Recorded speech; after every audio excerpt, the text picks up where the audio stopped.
All right, welcome back. What are we talking about today?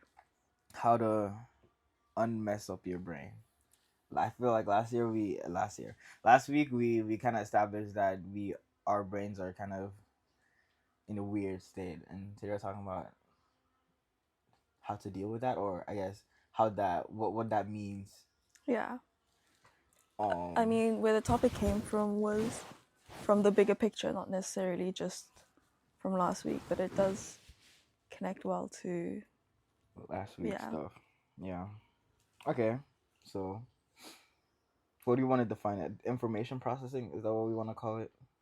information processing. Yeah, I think it's sure. more than Why that, not? but That seems so techie for yeah. something that I think the general idea is just that we don't take time to think, right?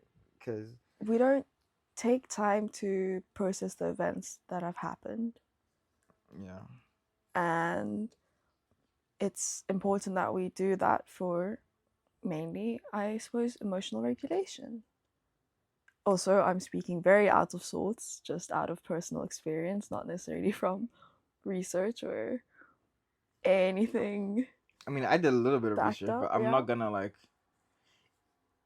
fully integrate it. Like Hmm. it's gonna be there, is all I'm saying. But like, yeah, I mean, we multitask a lot with like, but not in like a productive way. We multitask in the sense that like, Mm. how many Chrome tabs do you have open right now? Probably more than five. And how Maybe many times do even you check your phone while you're just on exactly. your laptop flipping through the Chrome tabs? Yeah. How many apps do you have open? Like if you do the swipe up thing, how many apps do you think you have open active on your phone? I'm checking right now. It's like more than five, and all of these apps I've opened in the past 20 minutes, I would say, which is kind of scary. And, notifications keep coming in from other places, and each time one comes in, your brain will think about that one for a split second, and Yeah. you sort of need the facilities to be able to deal with this because that's not going to stop the fact that you're multitasking. But if you don't catch up your, mind and feelings, then there's a Yeah. bit of a disconnect and it will affect you. So, this, for me, when I realized that, okay, I think I have a bit of an issue with processing, was when I started going to therapy Mm-hmm. 3 years ago, I think. And the first thing she told me was that I needed help processing some of the things I went through, and I was a little bit astounded because I was like, oh, I thought I've done that. I thought that when Mm-hmm. time passed, then I've processed it. She's like, no, and I asked her how are we gonna do this. She's like, through therapy every week, and still to this day, I don't know what exactly it is or how exactly to do it, Mm-hmm. but I suppose maybe talking through it and breaking it down a little Mm-hmm. bit, and I don't know, something like that is processing. So that was my starting point. Mm-hmm. And I think that's what a lot of people would hear if they started going to therapy. I think, everyone needs therapy, no matter if things are good or bad or whatever. Mm-hmm. I think therapy is good for everyone. And I think if they went, then a therapist would tell them, hey, you need help processing. Mm-hmm. Um, because if you haven't processed something, then um, it's it's like unfinished. It's Mm-hmm. you don't know what to do about it. Your body doesn't know what to do about it, Yeah. and you're sort of just stuck unless you deal with it, right? Yeah. I think we assimilate processing with like just letting time pass, Yeah, but then in that letting time pass, we're not actually doing anything yeah, actively to process. We're just yeah, like trying to distract ourselves with other things, like yeah. which yeah, obviously it's not gonna work. No, it's not a very sustainable Mm-hmm. long-term solution. Um. The topic came to my mind over the summer when Mm-hmm. I decided to, I don't know, just stop listening to, okay, probably wasn't summer then, it would have been the start of the semester, when I just decided to stop listening to any content or like have any content playing Mm-hmm. after I've just hung out with my friends or at an event or something, and I'm on the bike ride home. I was like, okay, I'm just gonna stop. I don't know why. And from there, I thought, oh, okay, I think people don't do this enough because I've just come from a very stimulating environment, and there's some Mm-hmm. things that happen. You know, I've had important conversations that I sort of needed to sit and resonate with Mm-hmm. without just diving straight into music that would have And taken away. yeah, I was like, oh, okay, this is a big difference in my life. And if this is happening to me, I'm imagining that this is not happening to enough people yeah.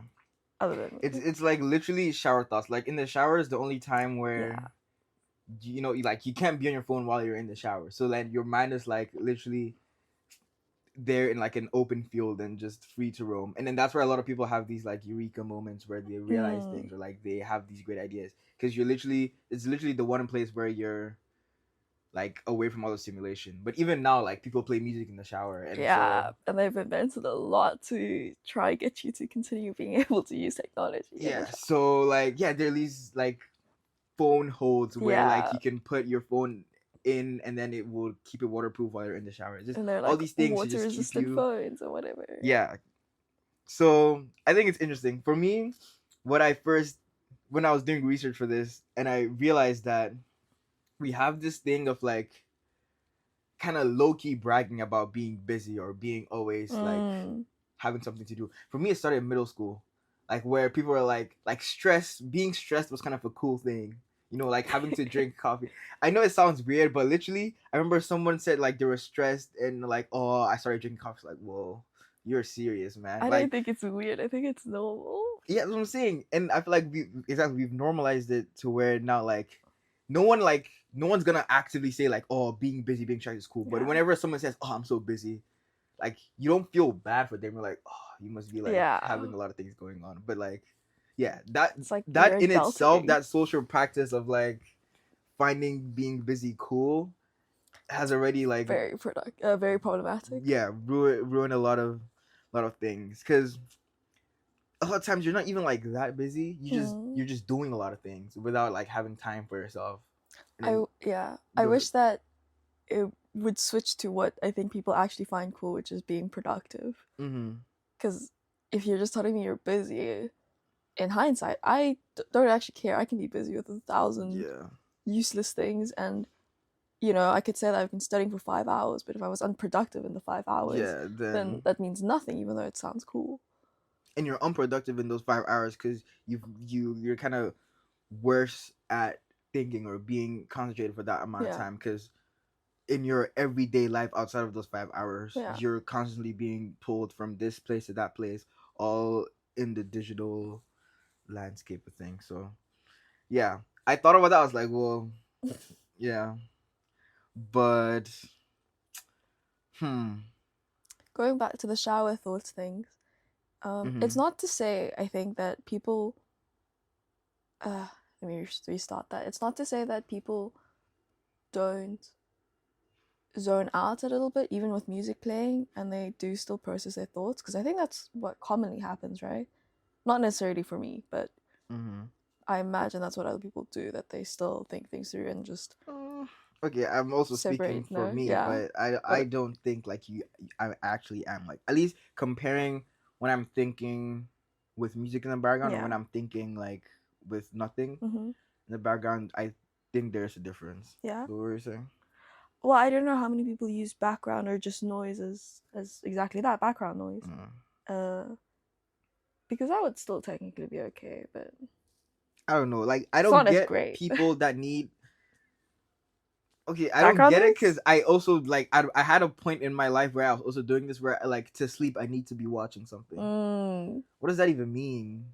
To put your mind to rest, you need to be stimulated. Do you know how weird that sounds? Oh, it's really, really bad. Yeah, I think we spoke about this before, not on the podcast, but in general, we were like, okay, we both happen to be in the situation of that, and like, okay, Yeah. we need to start training ourselves to sleep without It's these so like we're stimulants. literally it's crazy I wonder what and that scary is. Yeah, that we need to be. Yeah, it just speaks to how much need our stimulants to brain needs relax. stimulation, even Yeah, just for like the most basic thing called sleeping, right? And yeah, it's a big problem. Like, I read this thing about how Einstein and Steve Jobs and like a lot of other great minds prioritized, like, we'll talked about like prioritizing taking time for yourself. It's like think like apparently Einstein used to separate himself from his personal life, his work life, just to like think. And I'm thinking like he didn't even have phones in his day, and he knew that it was important to like be destimulated in a world where we now would consider wasn't even stimulating to begin with. So imagine us now with like more than 10 times the stimulation, and we're not even doing that. We're not even taking the time to actually think. We're literally losing innovation. We're losing our creativity because we're not having time to think. We're just in this attention economy, just the buzzword that everyone is using these days, Attention but economy. social media, whatever. And I think it's also like part of why we have this decision fatigue. I'm just using a lot of buzzwords, but like the where like we find it so hard to like make very simple decisions. And for me, it took like me actively realizing that and just saying, okay, whatever the first thing is that comes to mind, I'm just gonna decide and go with that. And that's helped me at least. But just in general, like we're losing very simple Mm. functionality just from the sheer fact that we need constant stimulation. Process So that. wait, I'm interested in these buzzwords now. Um, what's the first one you said? Attention Attention economy. economy. Yeah, Yeah, it's just the whole idea that like your all the attention social is media is like transactional. your attention exactly is like the commodity, and all these Mm. apps and platforms are fighting for that commodity, which is your Yeah, attention. and now decision fatigue. Yeah, the fact that like we're paralyzed by choice Why is it not decision paralysis, and why fatigue? because we're always having constantly like having the decisions. Oh, I don't know. Maybe it Yeah, is or like paralysis indecision. because we're Yeah. always. I guess we're always not always having the decisions made for us, but like we're just over stimulated with Overdoing it? choice. Is it the idea that people are getting worse at making decisions and now they have to make so many decisions that they're just spending I so much think it's a time? double-sided or double-edged sword where like on the one hand a lot of decisions are made for us in the background and we are just there to consume. So when Mm-hmm. we have to make an actual decision, like we're so like overwhelmed. Mm-hmm. And then the other side is that we're always constantly having to make these decisions because there's so much choice that we don't even know like what to pick because there's not that much difference between one and the other. So I think those two kind of contribute to the main thing of decision fatigue. It's so interesting because I think if you were able to process things well, then it would happen maybe a little bit faster each time. Mm-hmm. And I think that would help in making decisions, which is very, very important in this day and age because there's so much you have to decide, you know? Mm-hmm. And I can't really imagine what life would be like for someone who is genuinely indecisive. You know, I think a lot of people say, like, oh, I'm indecisive, but just at the ice cream store where you don't know what flavor to choose, not necessarily, you know, in front of your closet each morning and with like every single thing in your life to be indecisive. Just follow me with this.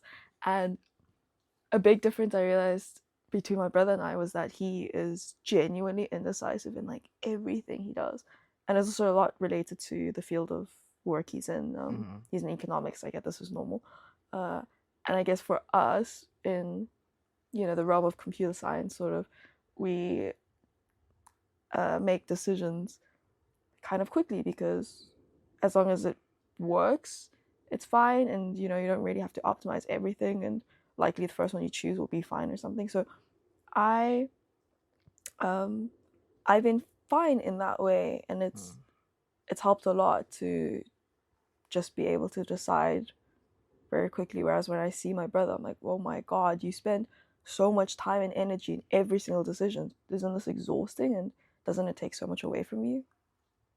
Mm, okay. I mean, I feel like I haven't thought about whether or not your field of education or Mm-hmm. work plays a role in this, but I was of the opinion that just in general, I think we find it hard to decide on a lot of things. Not only just like what ice cream to pick at the ice cream shop, but Mm-hmm. which body soap to buy, or um I don't know, like which major to do, whether or not to do a master's, which country you want Mm-hmm. to live in if you have the privilege of making that Mm-hmm. decision.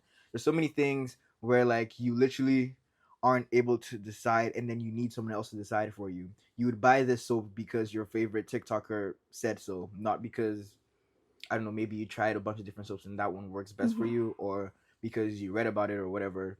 Someone tells you to do something, and if you trust them, if you believe in the morality of the character, you're going to go with whatever they say. Mm-hmm. I feel like that's why the economy works so well right now in terms of like having just influencers and celebrities be like the brand ambassadors for certain brands, because Mm-hmm. then again you're like relieved of this burden of having to make a decision when Beyonce has made that decision for me, where like she likes this, so I like this. You know what I'm trying to say? But that's kind of I do, but I don't think I'm personally that swayed by brand ambassadors or trends in that way, because nonetheless I'll still do my own research and yeah, but that's you. I feel like in general, yeah. like we fall into the trap of like whenever our decisions are made for us, we're so relieved because then Yeah. we don't have to do it ourselves. And then the blame Um, isn't on you. It's you could be scapegoated. yeah, but that's all to say. I think just our general ability to process information, yes, emotional and even just logical, is going down. Like I remember when I made the switch from like reading books to having a phone and an iPad, and I was like what 13 when I eventually faded away from reading books, and now I still read books sometimes, but like obviously nowhere near as much. But I know like my sister is now 11 and she already made that switch a long time. I remember seeing in real time her going from like being able to like just sit and read a book for like the whole afternoon or evening to like she gets back from school, like she opens like it's where she opens YouTube on the TV and watches TikTok compilations while watching TikTok on her phone. And it's like if I give her Whoa. a book to read, she won't spend more than 10 minutes without falling asleep because it's not as stimulating. But then even with Oh my like god, that's watching why I've been falling asleep every time I read. it's literally because the level of stimulation Whoa. is just so different. Like it's in a league of its own, like the phone and Yeah. all this compared to like reading a book. Because the book like also builds this whole idea of like building on itself, being able to have that attention is gone, and we can't process what the book is telling us well as we would be able to if we didn't have all of this stimulation. Yeah, it's that it's not stimulating enough for your brain, and your brain just doesn't have the patience Yeah, anymore to literally. Oof. And what's crazy is in all of that, she can still like have a conversation with me if I talk to her about something. My mom, who's of an older generation, if she's on Facebook, she literally can't do anything else because her brain is still kind of used to or was brought up being like able to do one thing at a time. So she's better at being what's it? She's better at not getting distracted Mm-hmm. because she's been brought up like to focus on one thing while you're doing it because that's how it was in her time.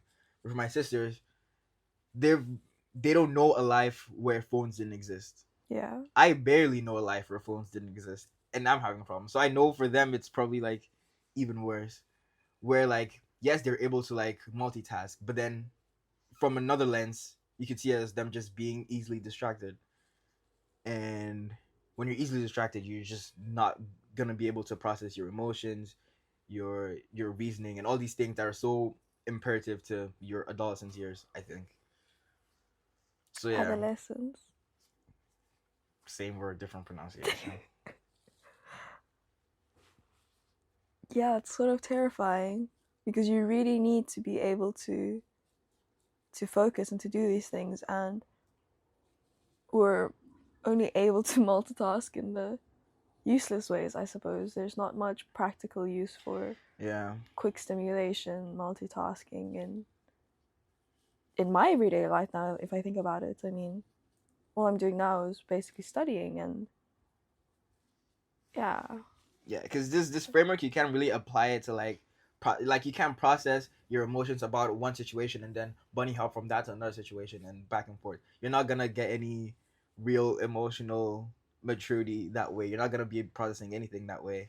This framework only works for social media, Mm-hmm. but we're trying to apply it to our everyday lives and it's just not working.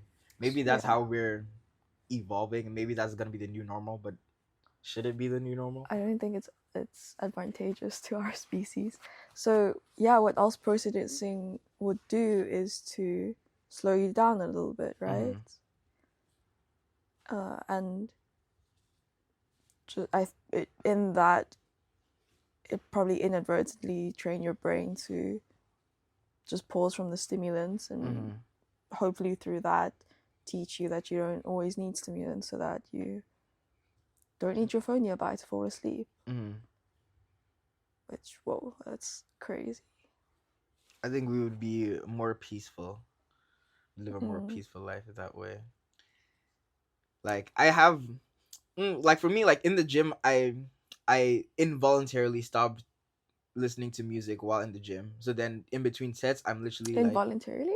as in I just lost my AirPods too many times, and now I'm just punishing myself by not getting new ones yet. Right. But yeah, so and at first it was so annoying because literally like I was so bored in between sets, like when I'm taking a rest, and now I'm kind of more used to it. Like my that in my gym time is when my brain gets to slow down and like actually think, and it's even more beneficial for me at least because I go in the mornings. So instead of like first thing in the morning just getting on my phone, I'm like, okay, I'm just gonna go to the gym, and while I'm in the gym, like I can actually process, okay, what am I gonna do today?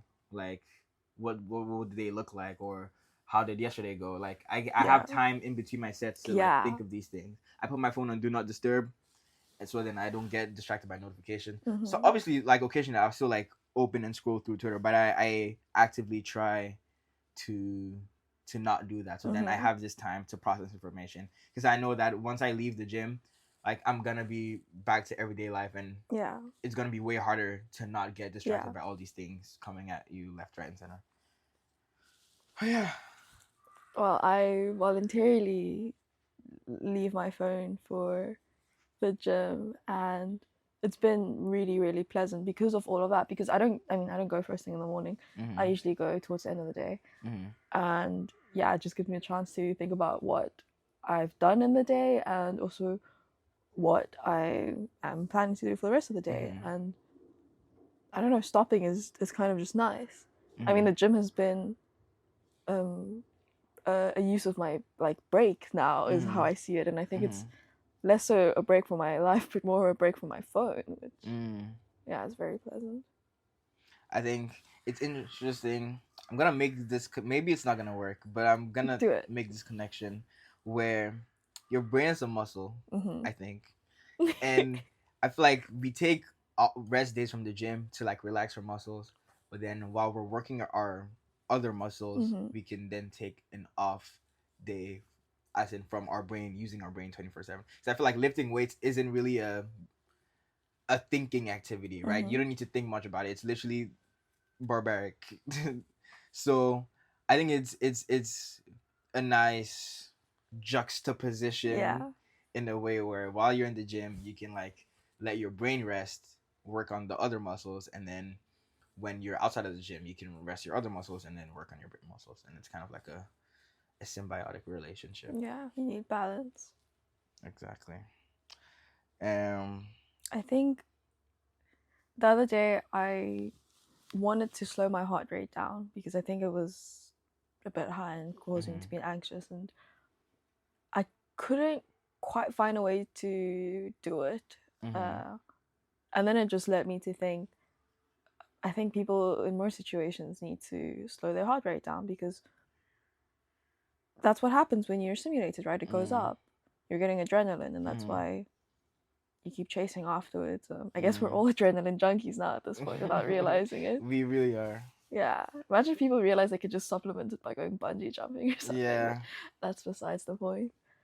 And all that just doesn't help if you're constantly, well, I wanted to say like adrenalated, but seeking adrenaline, craving it, right? And that's what happens, and it gets to a point where you need it to sleep. Yeah, that's, for me, that So, was like one of the scariest yeah. realizations where like, yeah, I still battle with it Yeah. sometimes. Like, it really depends. For me, at this point, it depends on how my day went. Like, Mm-hmm. if it was like a really busy day, and I can just like Mm-hmm. and sleep, yeah. But if not, then I will need to like be watching something. Yeah, I need Like, I something to will on purpose rewind. find something that's like I can close my eyes and listen to without like watching the screen Yeah. to fall asleep, which is, well, why? Like, let's just sleep, man. But we all have this problem. I think podcasts are a good remedy because when I was trying to find something to slow my heart rate down, I specifically wanted like content because breathing exercises wasn't working and I didn't feel like going outside, I suppose, to put it that way. And everything I looked at was just a lot. Music would have been too overstimulating. Any videos was like I either found the person's voice a little bit irritating or there was just like constant like background music. And I was like, oh my god, can someone just speak to you? Can I just hear someone speaking? And I think a podcast would work great. People should listen to more podcasts. Yeah. I think I still don't know what a panic attack is, but I think that I had an almost one. It's just when your heart like starts accelerating, right?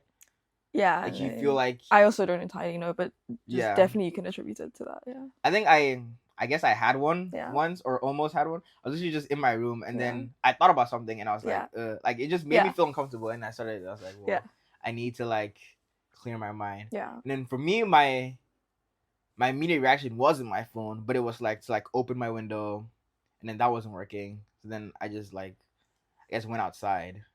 Mine is to lie down.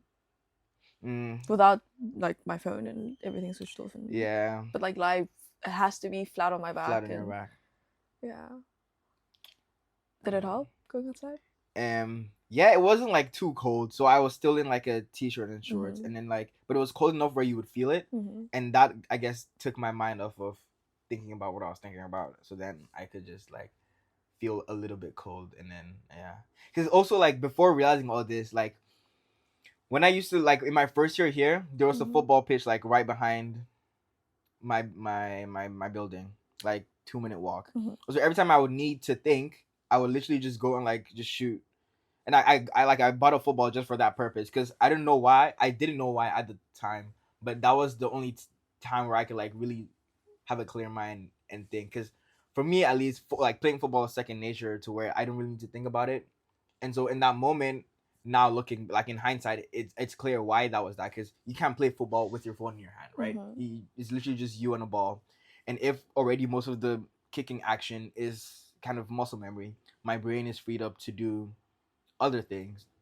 And so that really helped me. And now thinking about it, it was because I got rid of all the simulation and fresh air, physical exercise. Yeah, that too. But I didn't really count it as exercise because I wasn't like trying. Yeah, but fresh air and movement. That really helped me. And now, like, obviously, I can channel it in other ways because I'm not always gonna have a football pitch right in my backyard. So now it's the gym. I barely listen to music when I'm not at home because I don't have AirPods. So like it's in the gym, it's on the metro, it's on my bike ride, it's just every time where it's just me. Because I know like when I'm in the vicinity of other people that I know, I'll have to talk to them and then I'll have to like conform to the standards of okay, we need to go on our phones now because take a break from speaking to each other and then go back to talking and then this, that, and the third. But yeah, that's what I think about this whole Speaking more about the what to do when you're feeling anxious. So what I ended up doing after I tried lying down did not help. Because I do a lot of things intuitively. I was like, I'm gonna get on my bike and I'm gonna go somewhere for at least bike for at least half an hour, and that really helped. And I think what that did was probably bring my heart rate up, but in a more natural way. I don't know if is different or the same to how, you know, being on YouTube would do it. Mm-hmm. And that was really good. But also, if you or anyone out there ever feels anxious, there's this breathing technique that helps, and it's not the like 4x4 whatever. It's you inhale to as much as you can take, and then you stop, and then you have a very quick inhale after that. So you like max out your lungs even more, and that little extra, yeah, exactly, and that little extra bit will help your heart. I don't know. Okay, good to know. It's nice. Do you have anything else in your notes? I know I got everything. I mean, I feel like we already talked a little bit about digital detox, so no need to reiterate. Should we talk about me dates? Sure. What is a me date? Just a date with yourself. I Spend time with invented this, yourself. by the way. You didn't I'm invent patenting this. this. No, this, you didn't. this name. I'm licensing it. No, you didn't. I think I did. It wasn't even on purpose. Literally, what it started was, I think it was like around the winter time, or like the beginning, maybe late fall last year, and I just found that like every Saturday, I would like do something that I wanted to do. Mm-hmm. It was mainly because I felt like at least last year, because maybe it was just me, but I feel like starting your second year of college, like you've done all the exploration things. Mhm. Not like you have your niche, you have your group, and then you want to just like go further with them, right? You want to just hang out with friends as much as possible. I feel like I was doing that too much, and like a lot of the time, like they just weren't hitting. I guess like I not that I was bored, but it was just like, I don't really like this. I think that's more a personal trait of mine than a general thing where like I'll quickly figure out what I like and what I don't like, and sometimes I'll change my mind also very quickly, and that's normal. Like we're in the age where like it's fine to change your mind. Like no one's gonna blame Yeah, you for it. absolutely. So yeah, it was just like a thing of like, yeah, this is like way too much doing things that I don't actually want to do. So then every Saturday, at least during the day, I would do something that I wanted to do, whether it was watch a movie or go to this place or do that or whatever.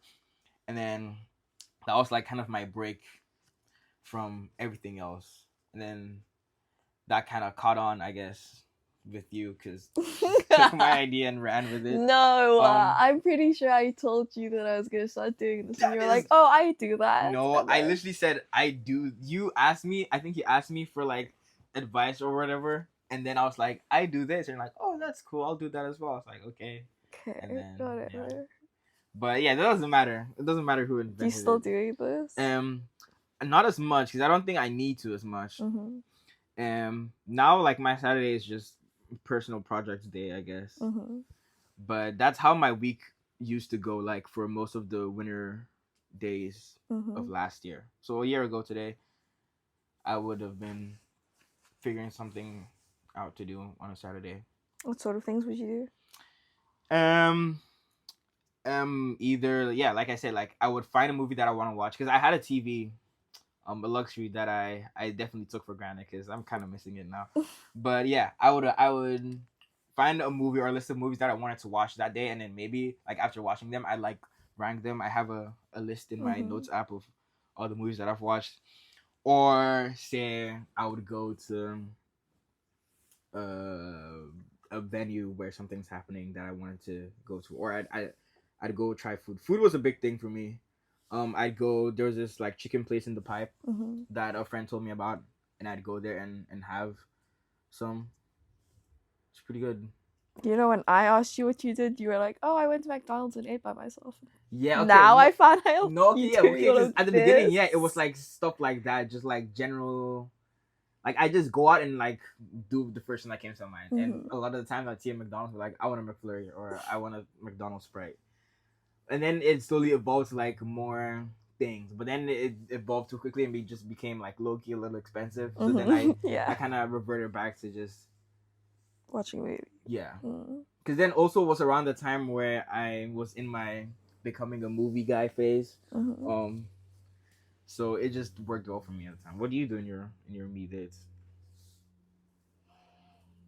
It's been a while, but I mean, over the summer I got the a weekend pass for all the trains in the Oh Netherlands. yeah, you used to and do that. Yeah, yeah, cool. that was really, really fun. I'd spend the whole day just out, and I made it a rule that I would not have music or, video playing or something when I was out. Do you know what just happened? Sorry, What? I Tell literally me. out of I guess habit Yeah. opened Twitter while you were talking. And I caught myself. That was very bad. See, this is the problem. I wasn't even processing what you're saying. Please go ahead.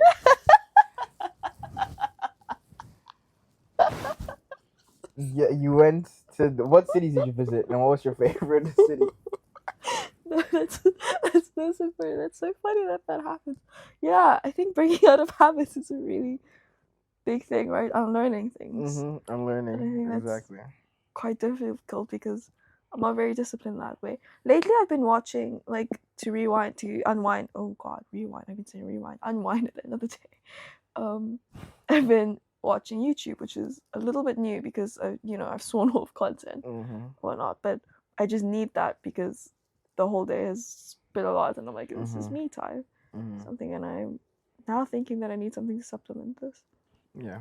We're talking about me dates because I think it's a good way to spend time with yourself and in that process things. I think people aren't spending enough intentional time with themselves, like voluntary time with themselves, right? That's the key word, intentional. Yeah. I feel like there's a difference between being actually no, never mind. Go ahead. I was gonna say being alone and being lonely, but that's a whole different thing. Yeah, I think the first time I realized this was important to me was when I think I told someone I was unavailable specifically in this time because I was like, oh, that's like my time. And I thought, oh, that's pretty cool. Yeah. People don't do that enough at all, but yeah, people should do things more intentionally.